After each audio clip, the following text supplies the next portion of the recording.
क्यों सदा आप ही अपमान सहती हैं? क्यों दाजीराज हमें उतना स्नेह और आदर नहीं देते जितना वे औरों को देते हैं? क्यों ऐसा रानी माँ? क्यों? ऐसी कौन सी भूल हो गई हमसे रानी माँ? क्यों हमारे साथ यह अन्याय होता है? क्यों? शांत हो जाइए कुंवर शक्ति। आपके दाजीराज ने जो कुछ भी कहा उसे भूल जाइए। आपको वहां नहीं आना चाहिए था और ना आपको हमारी बातें सुननी चाहिए थी। माँ, हम इतने मूर्ख भी नहीं हैं। हम समझते हैं कि दाजीराज ने हमें कभी किसी योग्य ही नहीं समझा। क्या हम नहीं जानते कि जैसे ही दादा भाई की हमसे तुलना हुई वे हमसे पिछड़ गए और दाजीराज को ये तनिक भर भी अच्छा नहीं लगा। जब हम दाजीराज के पास गए तो हमें समझ आ गया कि वे कितने निराश थे। इतने निराश, इतने दुख हमें दाजीराज को पहले कभी नहीं देखा माँ। उस समय भी नहीं देखा था जब शम्स खान अपनी सारी सेना के साथ हमारे राज्य को विध्वंस करने वाला था। पर आपकी मात्र एक परीक्षा की असफलता ने राणा जी को इतना दुखी और इतना निराश क्यों कर दिया? क्योंकि हम उनकी अपेक्षाओं पर खरे नहीं उतर पाए रानी माँ। उन्होंने सबके सामने हमें अपने समीप बैठाकर अपने हाथों से भोजन खिलाया था, पर हम एक साधारण सी परीक्षा में असफल हो गए। उस दिन भी दाजीराज ने दादा भाई को अपने समीप बिठाकर भोजन किया। क्यों? क्योंकि दादा भाई ने उन्हें युद्ध जीतने में उनकी सहायता की। और आज जब हमने इतनी कठिन परीक्षा में सर्वश्रेष्ठ आकर दिखाया तो क्या क्या उन्होंने बस पुरस्कार स्वरूप ये अंगूठी भेज दी, वो भी दादा भाई के हाथों। ये अंगूठी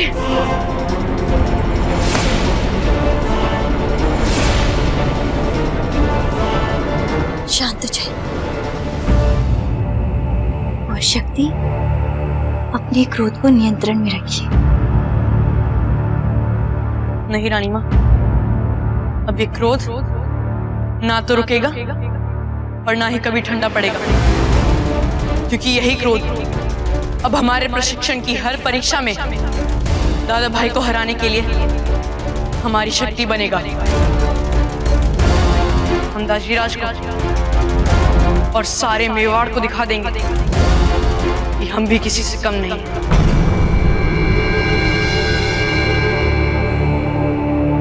रानी माँ, आज हम आपके सामने प्रतिज्ञा करते हैं कि जिस तरह हमने दाजीराज को निराश किया है, हम उन्हें दोबारा कभी निराश नहीं करेंगे।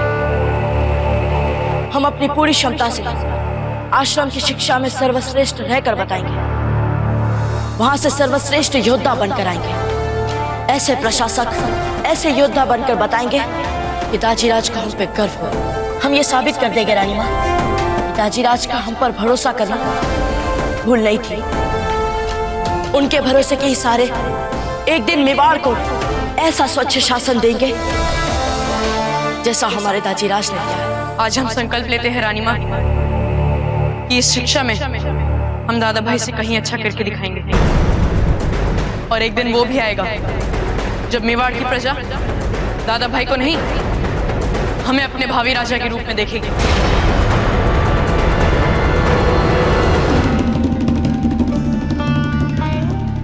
आशीर्वाद दीजिए रानी माँ, ताकि हम आपके उन सभी सपनों को पूरा कर पाए जो आज तक आपने हमारे लिए देखे।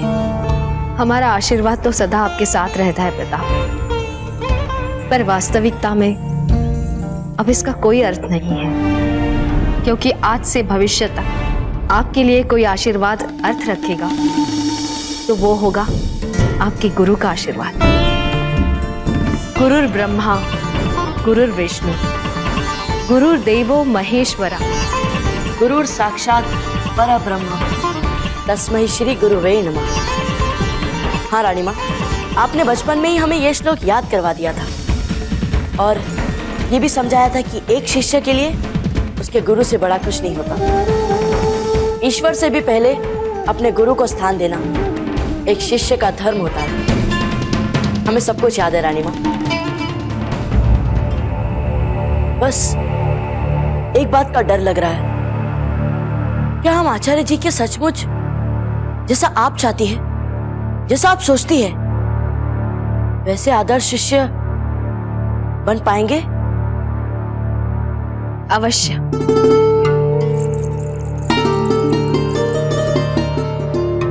निर्भय होकर जाइए और जो कुछ सिखाया जाए उसे सीखिए, और सत्य और धर्म का साथ कभी मत छोड़िए, चाहे जो भी परिणाम हो, क्योंकि सत्य और धर्म में बहुत शक्ति होती है, और जो गुरु को समर्पित शिष्य इसे आचरण में ढाल देता है, उसके लिए कुछ भी असंभव नहीं रहता। आपकी ये सारी बातें हम वहां सदा याद रखेंगे।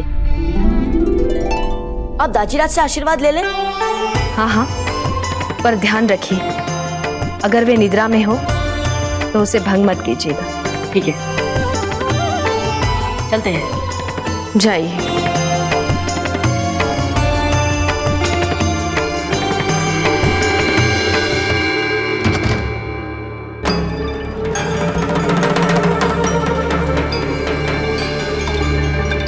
रानी साहब, इतनी जल्दी क्या कर रही हैं आप?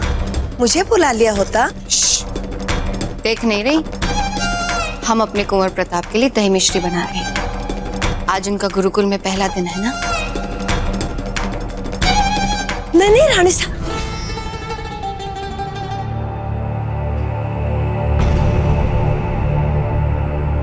अब ऐसा नहीं कर सकते रानी साहब। इसमें क्या मिलाया है आपने?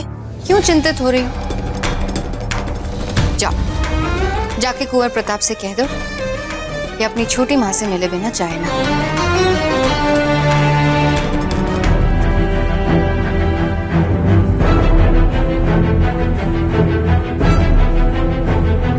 हम जानते हैं दाजीराज, मन से तो आपने सदा दादा भाई को ही आशीर्वाद दिया है, पर आज हम आपसे आपके ही प्रिय पुत्र को हराने के लिए आपसे आशीर्वाद लेने आए हैं। आशीर्वाद दीजिए दाजीराज, हम अपने गुरुजी से अधिक ज्ञान प्राप्त करें और फिर भी ज्ञान के लिए प्यासे बने रहें। आशीर्वाद दीजिए कि हम अब आपको कभी निराश ना करें दाजीराज, आशीर्वाद दीजिए।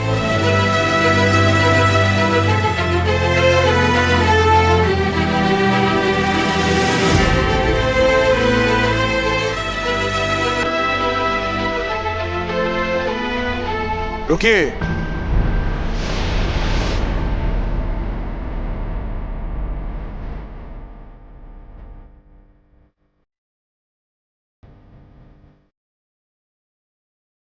क्षमा करें दाजीराज, हमने आपको भूल से जगह दिया। जिस पिता के दोनों पुत्र अपने जीवन का सबसे महत्वपूर्ण पाठ पढ़ने जा रहे हैं, वो भला सोया कैसे रह सकता है? आप दोनों मेवाड़ का भविष्य हैं। और प्रताप, आपको याद है ना हमने आपसे क्या कहा था? हुकुम।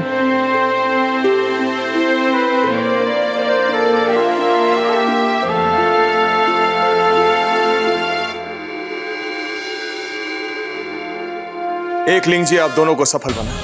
जय लिंग जी, जय मेवाड़। जय मेवाड़। आज्ञा दीजिए दाजीराज। जय।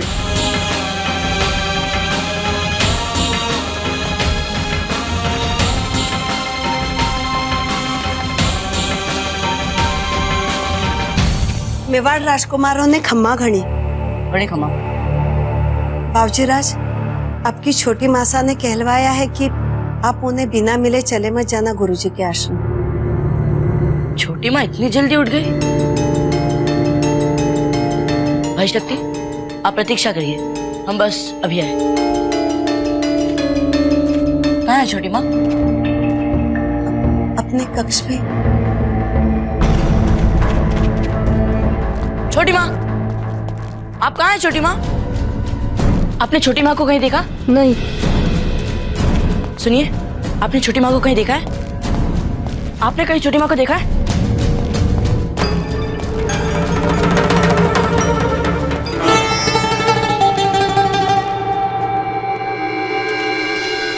अब इन ढपोर सिंह दादा भाई के चक्कर में पहले ही दिन देरी हुई गुरु।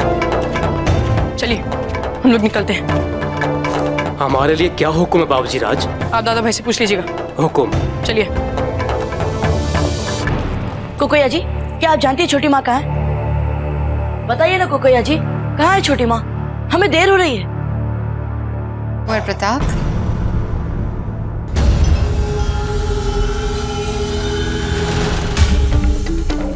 अपनी छोटी माँ के आशीर्वाद लिए बगैर जा रहे थे। आप कहाँ थी छोटी माँ? हम आपको कब से ढूंढ रहे थे। यही तो थे। सुबह सुबह उठकर आपके लिए दही मिश्री बना रहे थे। उसी को चढ़ाने एकलिंग जी के पूजा घर में गए थे। हमने तो वहाँ भी देखा था आपको, और हम आपके कक्ष में भी आए थे। आपने ठीक से देखा नहीं होगा, वहीं थे हम। जाने दीजिए, अब आपको और विलम्ब ना करवाते। याची, जरा हम एकलिंग जी की भभूति तो देना। एकलिंग जी की विभूति? आयु चढ़ती जा रही है तुम्हारी। कहा था ना तुमसे कि एकलिंग जी के पूजा घर से भभूति ले आना। अब जाओ, जाके हमारे कक्ष से ले आओ। जी रानी साहब। आपके लिए रुकना अब संभव नहीं हो रहा है ना? क्या करते? आस्था जो है हमारी, एकलिंग जी के आशीर्वाद के बिना ये शगुन की दही मिश्री कैसे खिलाते आपको? और यदि आप ये शगुन खाए बिना जाना चाहते हैं तो जा सकते हैं। आपकी माँ एकलिंग जी से आपकी कुशलता की प्रार्थना कर लेगी। नहीं नहीं छोटी माँ, आप हमारे लिए इतनी सुबह उठकर शगुन तैयार कर सकती है और हम आपके लिए प्रतीक्षा नहीं कर सकते? हम प्रतीक्षा करेंगे और फिर अर्श्व को दुगनी गति से दौड़ाकर निर्धारित समय पर पहुंच जाएंगे। ये लीजिए, कोकोया जी भी आ गई। ये लीजिए रानी साहब।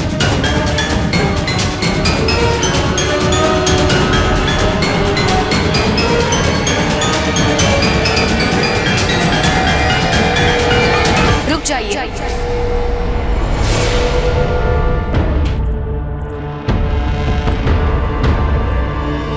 क्षमा करें धीरबाई जी, पर हमने प्रतिज्ञा ली थी। कुंवर प्रताप बिना हमारे चखे कुछ भी नहीं खाएंगे। रानी माँ, ये दही मिश्री तो है और छोटी माँ ने हमारे लिए अपने हाथों से बनाया है। आप नहीं जानते कुंवर जी, कब हाथों हाथ बदल जाए।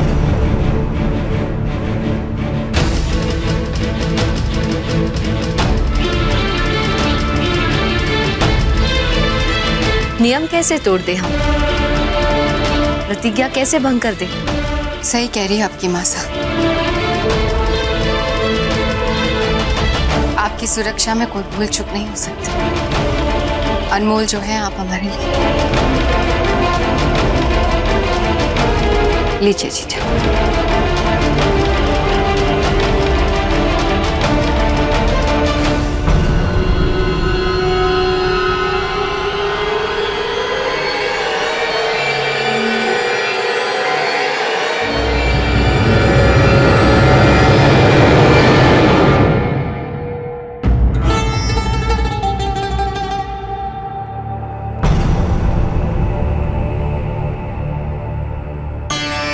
मीठी है।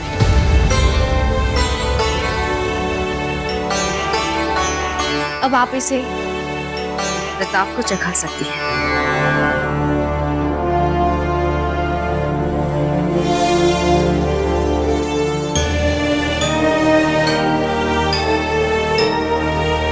एकलिंग जी से आपकी कुशलता की प्रार्थना करेंगे।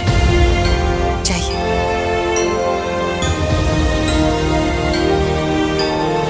चलते हैं।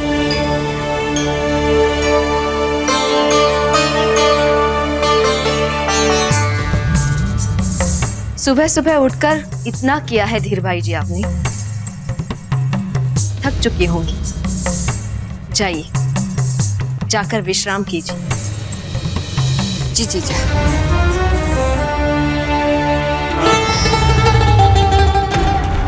खम्मा घड़ी। भाई शक्ति कहाँ है? वो तो कब के चले गए बाबूजी राज। और हमारा अश्व कहाँ है? जी वो अश्वरक्षक को लगा कि आप नहीं आ रहे हैं तो घोड़ा अस्तबल में ले गया वापस। क्या? मैं अभी आपका घोड़ा लेकर आता हूँ बाबूजी राज। नहीं, रहने दीजिए। हम अब किसी की भी प्रतीक्षा नहीं कर सकते। हम स्वयं चले जाएंगे। बाबूजी राज रुकिए, मैं आपका घोड़ा लेकर के आ रहा हूँ। बाबूजी राज तुम्हें क्या लगता है जो भूल हमने कुछ दिनों पहले की थी उसे फिर से दोहराएंगे? इतने मूर्ख लगते हैं क्या तुम्हें? नहीं रानी साहब, वो हमने सोचा। प्रताप के लिए सोचने को हम हैं ना, तुम क्यों परेशान हो रही? और फिर हमने तो कहा ही था कि कुंवर प्रताप को हम ऐसा आहित करेंगे किसी को रत्ते पर संदेह नहीं होगा।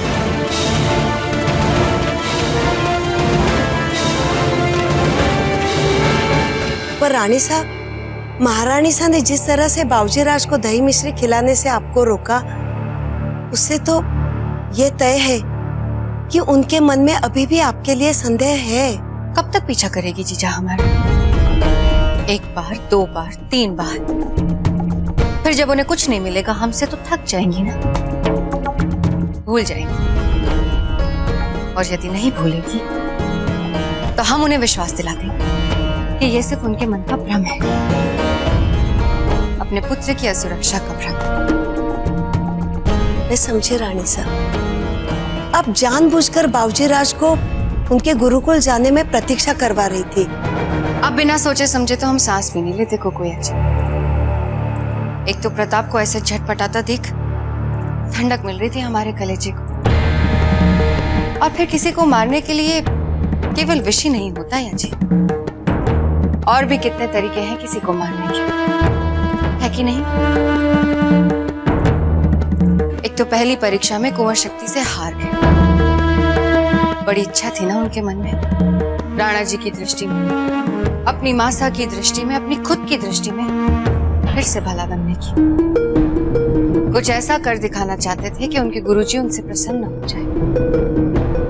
पर हम तो पहले से ही जानते थे कि उनके गुरुजी बहुत ही अनुशासन प्रिय हैं। तो देखो, पहले दिन गुरुकुल में देर करवा दी ना हमने।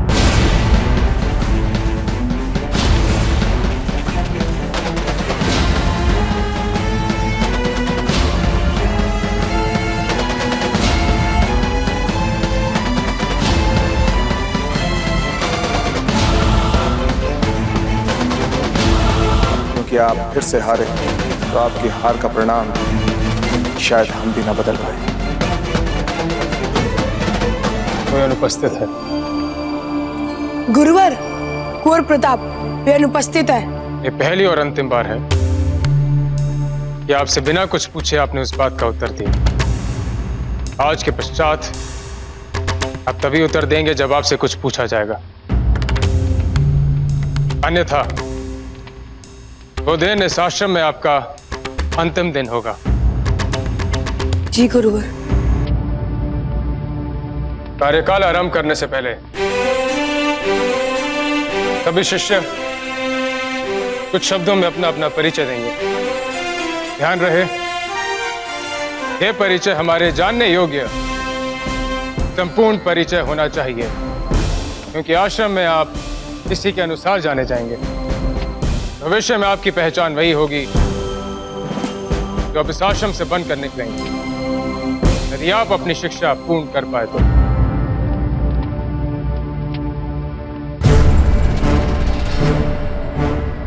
गुरुवर, हमारा नाम विनीदास आचार्य है। हम मेवाड़ के राजवैद और आयुर्वेद के प्रचंड पंडित भिस्गाचार्य खेमा जी के पुत्र। दूसरा शिष्य। पर गुरुवर, हमारा परिचय पूरा नहीं हुआ।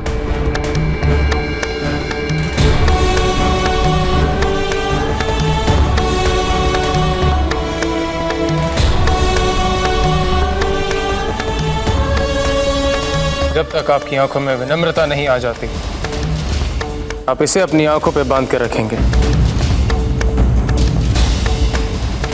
पर गुरुवर, ऐसा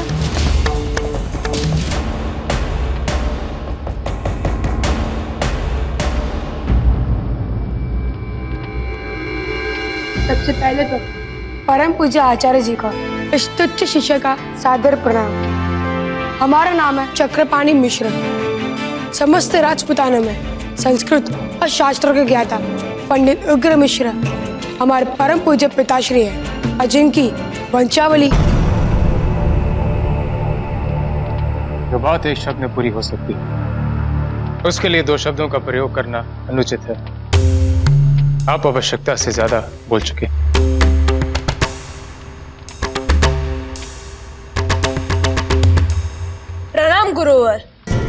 सिंह। हमारी माँ कहती है कि गुरुवर हमें बहुत बल है और ये हमारा विश्वास है कि आपसे शिक्षा लेकर हम इस देश के लिए बहुमूल्य वीर बन जाएंगे। आपकी शिक्षा अभी से आरंभ करते हैं। हिलाइए हमारे हाथ को।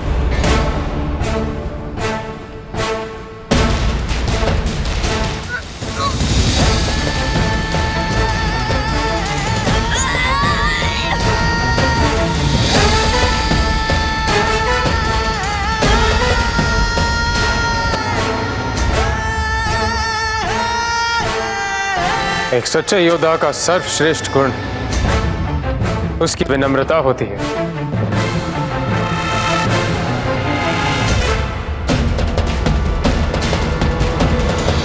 कुंवर प्रताप अब तक नहीं आया।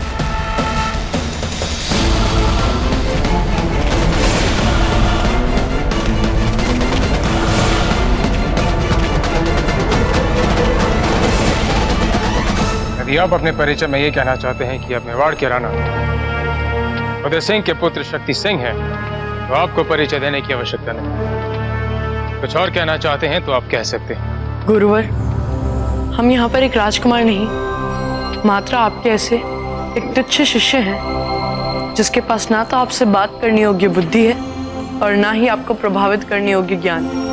हम यहाँ पर ऐसी कच्ची मिट्टी की तरह आए हैं जिसे आपके योग्य हाथ जैसा भी आकार देंगे हम पूरे समर्पण के साथ वैसा ही आकार ले लेंगे। रात भर रट के आए। प्रभावशाली परिचय। आज का कार्यकाल आरंभ करते हुए आचार्य जी,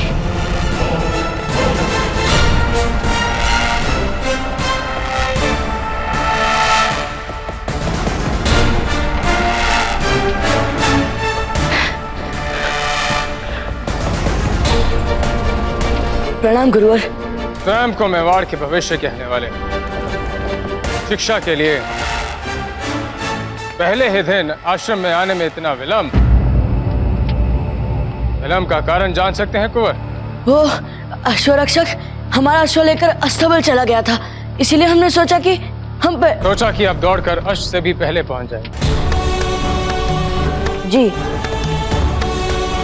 थके होंगे, विश्राम कर लीजिए। इनके लिए जल का प्रबंध किया जाए। नहीं आचार्य जी, हम थके नहीं हैं, हम पढ़ सकते हैं। आपके महल से आश्रम की दूरी कम नहीं, कर लीजिए विश्राम। धन्यवाद गुरुवर।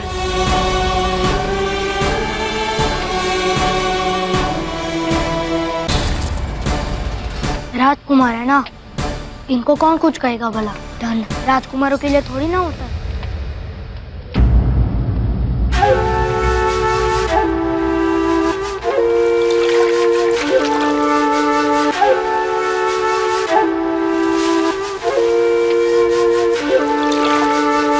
अब सब अपना स्थान ग्रहण करें।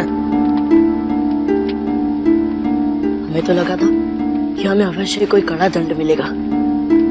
आप सब हमारा अनुसरण करते हुए गणेश वंदना करेंगे। ओम शुक्लम वरदम विष्णु। ओम शुक्लम वरदम विष्णु। शशिवर्णम चतुर्भुजम। शशिवर्णम चतुर्भुजम। प्रसन्नवदनं ध्यायेत्। प्रसन्नवदनं ध्यायेत्। सर्वविघ्नं प्रशन्तेत्। सर्वविघ्नं प्रशन्तेत्।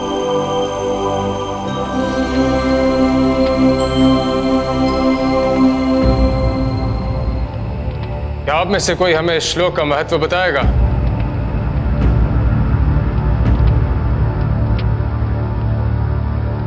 सबसे पहला महत्व तो ये आचार्य जी कि जब भी हमें कोई शुभ कार्य करना होता है तो हमें सबसे पहले गौरी पुत्र गणेश की वंदना करनी चाहिए। ये संतोषजनक उत्तर नहीं।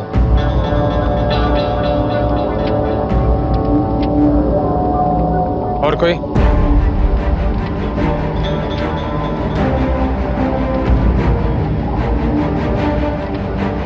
ये वो श्लोक है जो हमारे शरीर के सबसे महत्वपूर्ण चक्र को खोलता है। वो चक्र हमारे रीढ़ रूपी मूल के आधार में होता है, मूलाधार चक्र। इस चक्र में असीम शक्ति छिपी होती है, किंतु साधारण जन इस असीम ऊर्जा का अंश भर ही शरीर और मस्तिष्क से प्रयोग में लाते हैं, जो गणपति को प्रसन्न करते हैं। गणपति आधिपति वो मूलाधार चक्र की इस असीम ऊर्जा को श्लोक की चमत्कारी ध्वनि से ऊर्जा के स्रोत को प्राप्त करके वो मानव साधारण से असाधारण हो जाते हैं। शिक्षा के क्रमबद्ध का विवरण करने से पूर्व हम चाहते हैं कि आप सब शीघ्रता, कुशलता और शुद्धता के साथ 108 बार सूर्य नमस्कार करें, क्योंकि सूर्य नमस्कार उत्तम स्तर के शारीरिक और बौद्धिक विकास की एकमात्र पूंजी है। इसी कारणवश हमारे आश्रम के वरिष्ठ शिष्य आपके समक्ष सूर्य नमस्कार करेंगे और आप उनका अनुसरण करेंगे।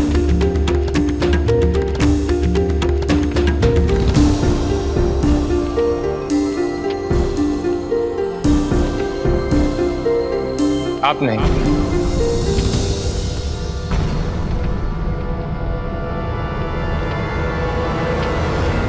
कैसा लग रहा है विश्राम करने के पश्चात? दोस्त, सहज। जी गुरुवर, अब आप जैसा कहे हम कर सकते हैं। आपके महल के बाहर एक अति सुंदर वृक्ष है और इस समय उस वृक्ष पर सुंदर सुंदर श्वेत पुष्प लगे हुए हैं। हाँ, उन श्वेत पुष्पों में से भीनी भीनी सुगंध भी आती है। हम चाहते हैं कि आप जाएं और उन पुष्पों को लेके आएं। जी गुरुवर, हम कल आते समय वे श्वेत पुष्प लेकर आएंगे। कल क्यों, आज क्यों नहीं? आश्रम आने में विलंब आपने आज किया है, तो दंड भी तो आपको आज ही मिलना चाहिए। जिस प्रकार आप चलते हुए आश्रम आए थे, उसी प्रकार आप अपने पैरों पे चलते हुए जाएंगे और वैसे ही लौटेंगे भी। अभी जाए गुरुवर? स्वस्थ महसूस कर रहे हैं, सहज महसूस कर रहे हैं, फिर विलंब किस चीज के लिए? आप सभी को तो सूर्य नमस्कार सिखा रहे हैं। इन्हें सूर्य नमस्कार सीखने में अभी समय लगेगा और ये आप पर निर्भर करता है कि आप कितनी शीघ्रता से पुष्प लेके लौटेंगे। परंतु गुरुवर। किंतु परंतु में आप समय व्यर्थ ना करें। ऐसा ना हो कि आपके साथियों के लिए प्रसिद्ध मलाई मंगवाने के लिए आपको तलहटी भेजना पड़े।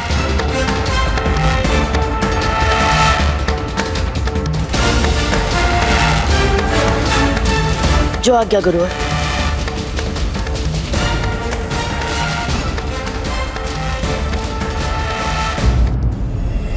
भाईजान, समझ में नहीं आ रहा आखिर हम जा कौन रहे हैं? शम्स, तुम्हें वो मेवाड़ी जासूस याद है?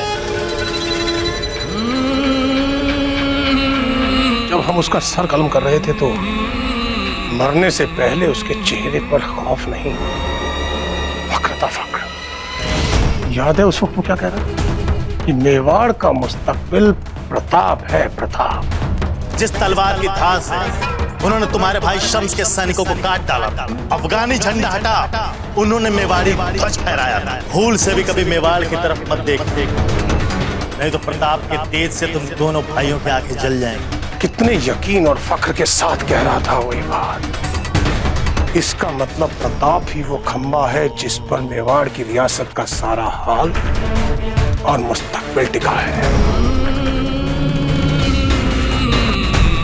यही बात तो हम आपको कब से कह रहे हैं भाईजान। हमारे चेहरे और जहन का खौफ बन चुका है।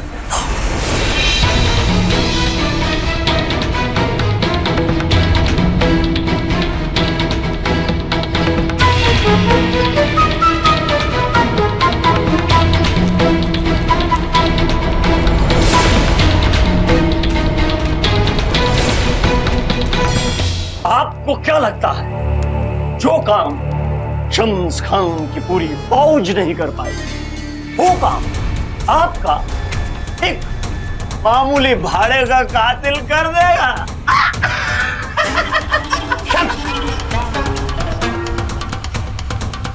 खूंखार रूहें तो कांपती हैं उसके नाम से। कमजोर दिल के लोग तो दिन के उजाले में भी उस जगह नहीं आते जहां उसके आने का अंदेशा हो। ऊपर वाले ने उसे हर तरह का शिकार करने का हुनर बख्शा है।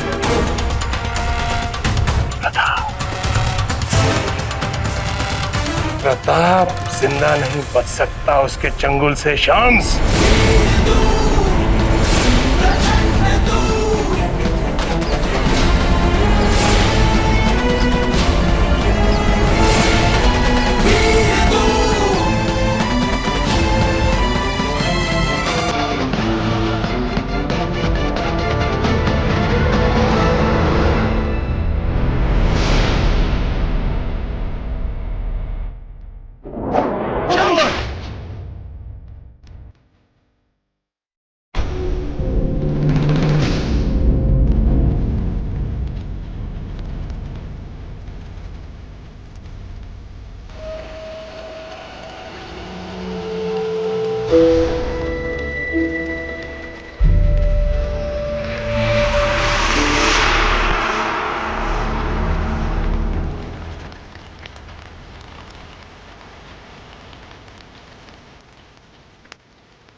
वो जो हमारा कर्ज था तुम पर, जो कॉल तुमने हमें दिया था, बस वही याद दिलाने आए हैं बशर खान। तुमने हमें जुबान दी थी कि तुम हमारे लिए काम करोगे।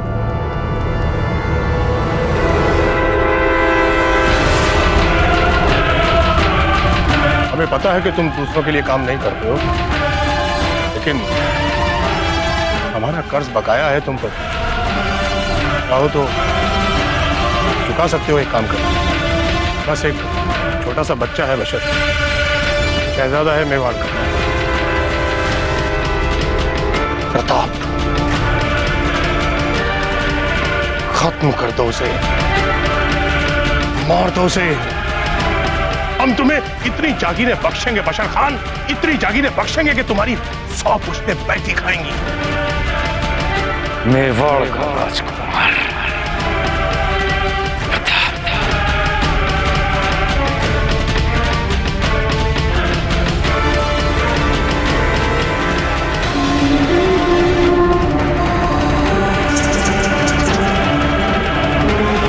बड़ा दिलचस्प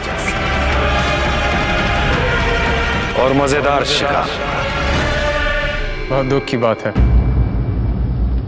कि आप में से कोई भी लक्ष्य के पास तक नहीं पहुंच पाया, विशेषकर इतनी बड़ी बड़ी बातें करने के उपरांत। मान सिंह, आप में तो बहुत बल था, क्या हुआ? चक्रपाणी, आश्रम में प्रवेश करने से पूर्व आप अपने मस्तिष्क के सभी विचार बाहर छोड़ के आएंगे। वेणीदास, आपकी आंखों पर कल भी पट्टी बंधी रहेगी। और शक्ति सिंह, आप परिचय प्रभावशाली, किंतु वास्तव में आप लक्ष्य से हार गए। आज का कार्यकाल समाप्त होता है। कल के लिए गुरुवर,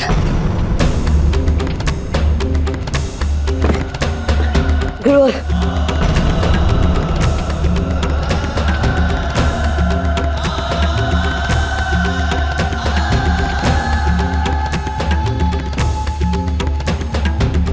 कल जो शिष्य 108 बार सूर्य नमस्कार करेंगे केवल वही शिष्य शिक्षा के अगले पड़ाव के योग्य होंगे। पर गुरुवर, हमने तो सीखा ही नहीं सूर्य नमस्कार, और हम थे भी नहीं यहाँ पर। हम आपको सिखाते समय भी नहीं देखे थे। हम आश्रम में विलंब से आ पाए तो ये हमारी समस्या नहीं कि आप कैसे